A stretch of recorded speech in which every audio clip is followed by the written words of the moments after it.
Welcome to the Divine Worth podcast, where we are letting go of our self-doubt, anxiety, fear, limiting beliefs so that we can step into the divine roles that God has for us. I am your host, life coach Karen Papin, and together we are embracing our divine worth and potential. Welcome to the Divine Worth podcast. Today's guest is Susan Hart. She is a mom to 4 children, 2 adults, and 2 teens. For years, she lived life through her kids, basing her self-worth entirely on her children's successes. She finally realized she was doing them and herself a huge disservice. Since then, she has tapped into her own identity and what God has for her to do. While she is still supportive and involved with her children, she is no longer reliant on them for her self-worth. It has been a beautiful transition for them all. So, Susan, thank you and welcome to the podcast today. Thank you. Thanks for having me. Well, I'm excited to have this opportunity to talk to you and get to know you and hear more about this transition that you made with your self-worth and being a mom. So yeah, I'd like to hear more about your story. Can you tell me a little bit more about how you came to realize that, well, how do I phrase that word? Tell me more about your self-worth journey. Sure. I started off being a normal kid. I went to college. I got a degree in English with an editing emphasis, and I edited for a few years, and then I became a mom, and I decided to just focus on my family. And so for nearly 20 years, I was really focused on my kids, and I put aside everything else, and I just poured everything into them. And I kept thinking that I was a good mom if my kids were being successful, if they were involved in everything, if they were the best at everything. And I really got wrapped up in that, feeling like this is what I'm supposed to be doing. This is what a good mom does. Well, after a long time, almost 20 years, I had a wake-up call. My oldest son had applied for college, and he had a college that he was really excited about going to, and he had wanted to go there forever. And so we had looked up all of the requirements, and he had done everything we thought that he needed to do to get in. And so we're all anticipating this letter from the school and thinking about what are the scholarship offers going to be, where is he going to live, all of these things. Well, then the letter came and he read it to me, and it said, "Thanks for your application. Unfortunately, we can't offer you acceptance."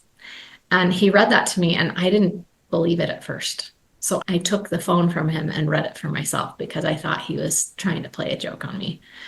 And anyway, it was really a hard pill to swallow. And I went to bed crying that night, feeling like I had failed as a mom. And I didn't want him to know that I felt that way because I didn't want him to feel like a failure. But the next morning I looked in the mirror and I realized I didn't even know who I was anymore. And I realized that I had been living life through my kids, and it was completely unfair to them and unfair to me. And so that was the beginning of a journey with God for me to figure out what it was that He wanted me to do. Because I really believe we're all children of God. And sometimes when we think about that, it makes it feel like everyone else is a child of God. I'm just regular. I'm not special. But when we think about that, we're children of God, and He has a special mission and work for each of us to do. And we just have to work with Him to discover what that is. So for me, I knew that I had to go back to some of the things I used to love doing. So I went back to editing. I started my own editing business, and it completely changed everything. I felt like my old self again. My kids were happier. They were making more decisions on their own because I wasn't hovering over them. And it's just really created a fantastic new dynamic in our family. And they talk about the old mom versus the new mom. And it's been wonderful. And I have really felt that I need to help other women, other moms discover what it is that God has for them to do. And so that has taken on a new meaning for me as I've talked with other moms, and I have gone through training to become a coach to help other moms. And it's just beautiful when we really get connected with what God has for us. We can make a great difference in our lives and our families' lives and in the world in general. Oh, that is so wonderful. I love how this is kind of turned into, it's like make your mess your message, right? It's like that. Yeah, for sure. And you're now taking steps to be able to help others to be able to find that purpose as well. So I want to dive a little more into, you said that it was unfair to your kids that you were judging your worth based off of their success. So tell me more about that. Why do you feel it was unfair?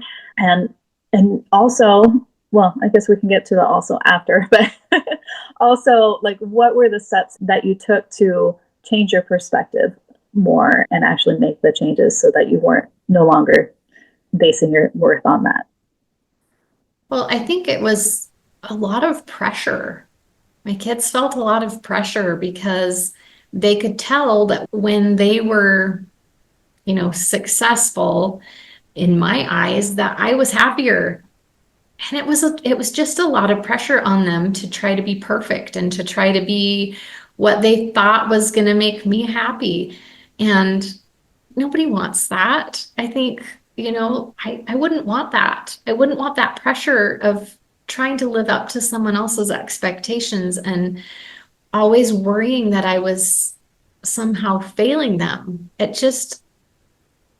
I didn't recognize it when I was in the moment because I always had the lens of, I want to give my kids everything. And as parents, that's what we want. Society tells us we need to do and be and have everything.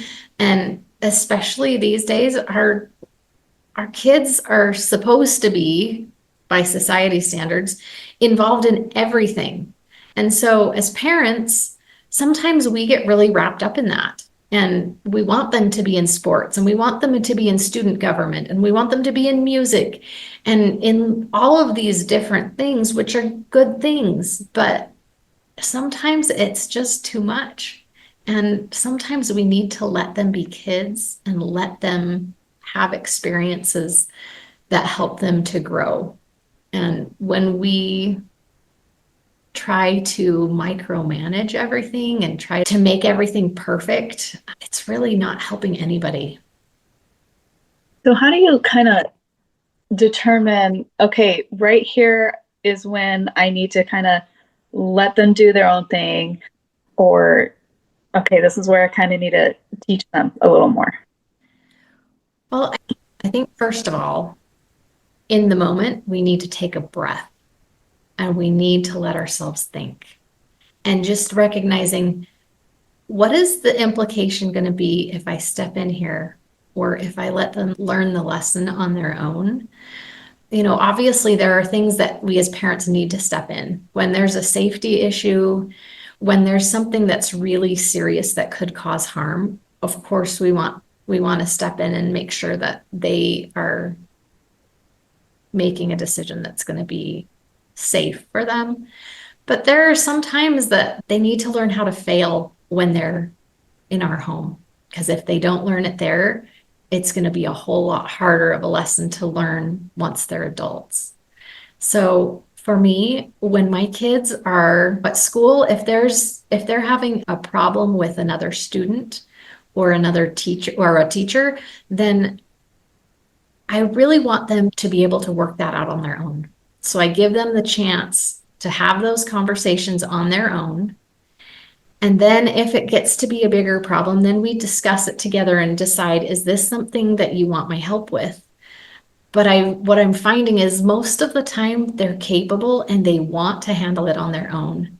And it's so much better if they're handling those things on their own. It helps them so much in the long run if they can do those things. If they can have a hard conversation with a teacher and say, hey, I don't understand why I got this score on my paper, or can I have an extra day before I turn in this assignment, or whatever it is, knowing that the teacher may not accommodate, and that's okay. But those are the types of conversations that, in my mind, our kids need to be having as teenagers so that they can learn and thrive in society later on. That's great. That's teaching them like real life skills, right? Absolutely. Things that they're going to use for the rest of their lives. So how do you, in those times when, okay, you've given them that space and they make a mistake or they do fail, how do you keep yourself from taking that personally? That is a very good question. I think I try to remember back to when I was their age and how would I want to have been responded to. And I also think back about mistakes I made as a teen, and those weren't my parents' fault. I made those mistakes, and I wouldn't want them to feel responsible or to take that personally to mean that something about them of, for mistakes that I have made. And so I think consciously deciding that I'm not going to take it personally has made a big difference. And I've seen a difference in how I respond to my kids, and they are much more willing to come to me when they're having problems or, when there's something they're worried about, because they know that I'm not taking it personally. They know that I will only want to help them. I'm not worried about what it's going to make me look like if my kid is making this decision or making a mistake or whatever. It's not about me, it's about them. That is such a beautiful benefit from that. Like they can trust you more because they know that you're not going to make it. Okay, so you had that experience with your son and your epiphany during that time. What were your next steps? What did you do after you realized, oh, I am basing my worth off of his successes? Like, what did you end up doing to get in touch with who you were again? Well, I did a few things. First of all, I prayed and I just asked God to help me because I said to him, I am so grateful for this beautiful blessing of being a mom. But I know that there's more that you have for me to do, and there's more to me. How do I find that? And so, first of all, I went back to things that I used to love. I started exploring things that I hadn't done in a long time, and even silly things like playing with Play-Doh or jump rope or hopscotch. These things that kind of brought me back to the joys and the feelings of childhood. And then I looked at my life and I decided, what are the things that I want to keep that I currently have in my life? And what are the things I can let go of that aren't serving me? What are the things from my childhood that maybe I want to bring back into my life that I haven't been doing? And I've started singing and dancing and things that I used to love doing. And it's been amazing. I've started trying new things. I've started traveling more. I've started doing things that I thought I wasn't good at before. And I'm still not necessarily good at those things, but I'm having fun trying. I am a terrible artist, but I'm having fun trying. I'm having fun trying to draw, trying to paint, and just figuring out what else is out there that I haven't tried that I want to try. I've started reaching out to other women more, and I've made some beautiful new friendships. And it's been amazing, the people that God has put in my path. And some of them I feel like I've known forever. And we have just made an instant connection. And it's been such an answer to prayer as I've had these new experiences, and now I have these new friends and I have old friends, and God's showing me along the way that there's so much potential. There's so much in store, and we have so many creative abilities given to us from God. And sometimes we don't recognize those, we don't explore those. And the more we do that, the more we actually find ourselves because that's who God created us to be. He created us to be creative and to be creators. And that's where the magic really happens, is when we tap into our creativity and we allow ourselves to maybe not be so great at things, but to keep trying and to keep exploring. Okay, so what keeps you from that fear of failure or the perfectionism that kind of comes in when it's like, oh, I'm trying something new and maybe it's not going the way you want to? How do you kind of push through that? Well, first of all, I am a lifelong perfectionist. And that is something I've been working really hard to let go of. And that's come little by little as I've started doing some of these explorations. And so when I draw something that looks like it was drawn by a kindergartner, I think in my mind, how would I respond to one of my kids if they had drawn this? Even one of my teenagers now, if he drew something, am I going to look at it and say, that is terrible? No, I'm not going to do that. I'm going to love him. I'm going to give him compassion. I'm going to keep encouraging him to keep on trying. And that, I think, is a hard thing for us as adults and as women to do. But the more we try, the better we get. And sometimes it's just about fun. I'm not trying to be a professional artist, and that's okay. I'm just enjoying life. I'm just enjoying the blessings that God is sending my way and realizing that there's so much more when I open myself up to the opportunities that are there. So as you started to, like, you went back to the editing, you're doing coaching now. Are there times when you start to feel guilty that you're like putting efforts towards your own passions and purpose versus focusing on your kids? So my number one focus is my family. And my two teenagers who are at home are heavily involved at high school. They're in arts, they're in sports, and I'm there for them. And I have chosen to do things that are flexible with hours so that I can be there for my kids and I can be there for my husband. And so it's a beautiful thing. My youngest will graduate in 3 years. And I know that once that happens, I'm going to have more time. And so right now I'm using the time when my kids are at school to do my work. And then I try to make the time when they're not in school that I'm focused on them, that I'm there for their track meets, that I'm there for their performances. And honestly, it's such a better life for all of us. My kids love that I am doing things for me. And occasionally I go to a women's retreat or I go to a training and I'm gone for a day or two. And then I come back and my kids, the last time I did that, I came back and my 16-year-old said, Mom, I am so proud of you for doing something that you love and that makes you feel so good. He said, it makes me want to do the things that I love even more. So the way I look at it is I can have the best of both worlds. It's possible. I have to make choices, and it's a good choice versus a good choice.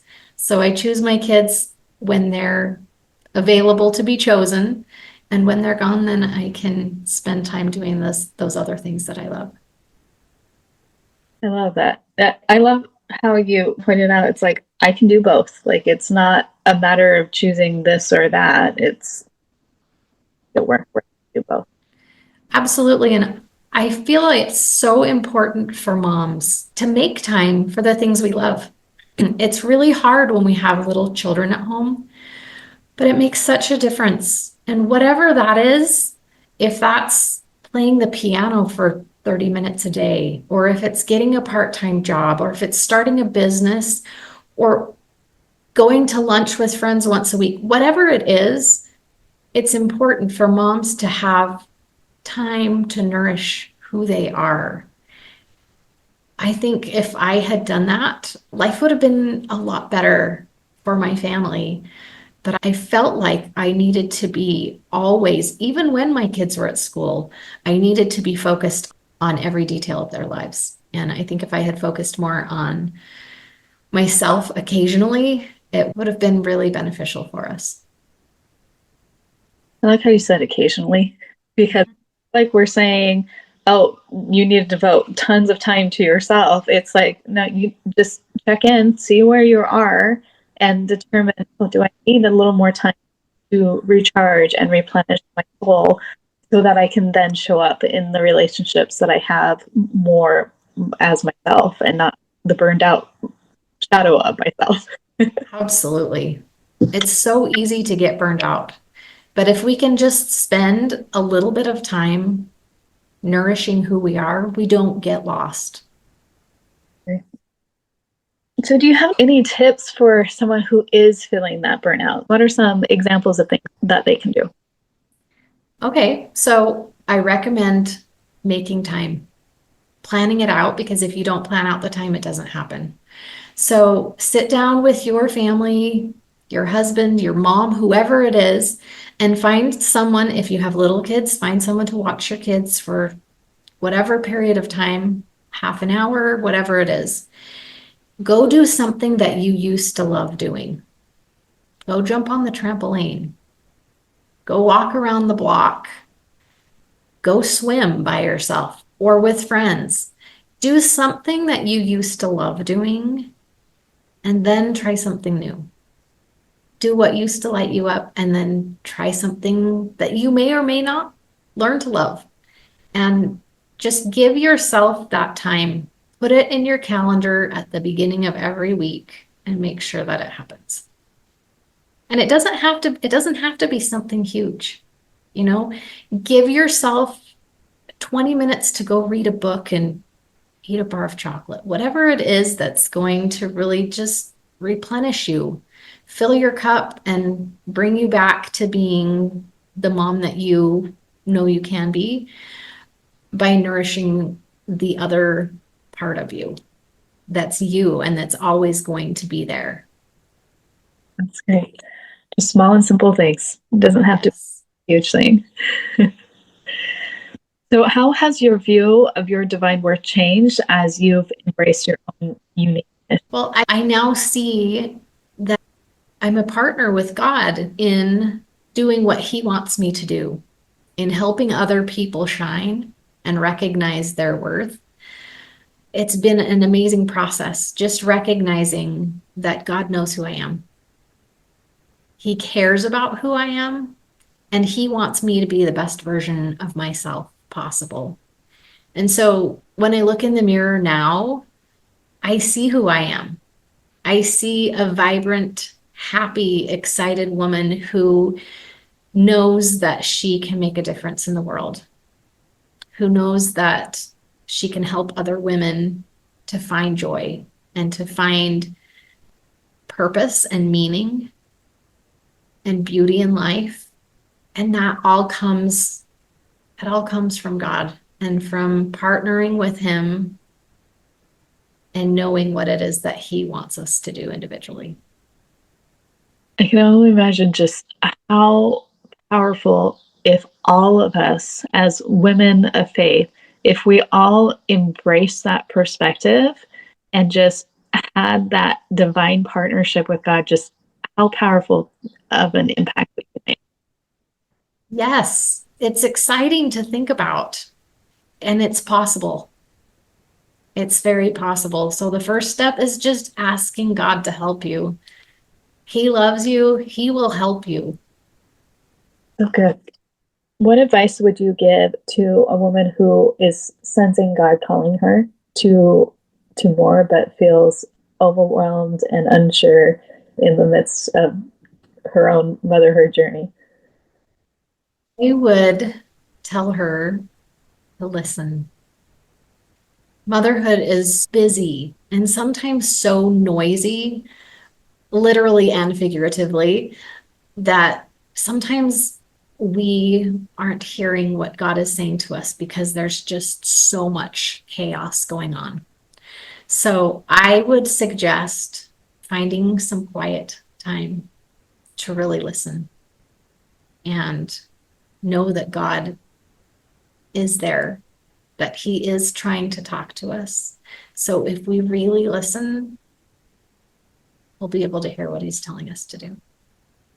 That's one thing that as I've been doing this podcast, and I'm getting close to a year, you know, but as I've been doing this podcast, that is something that seems to come up so much, is taking time to be still and to listen.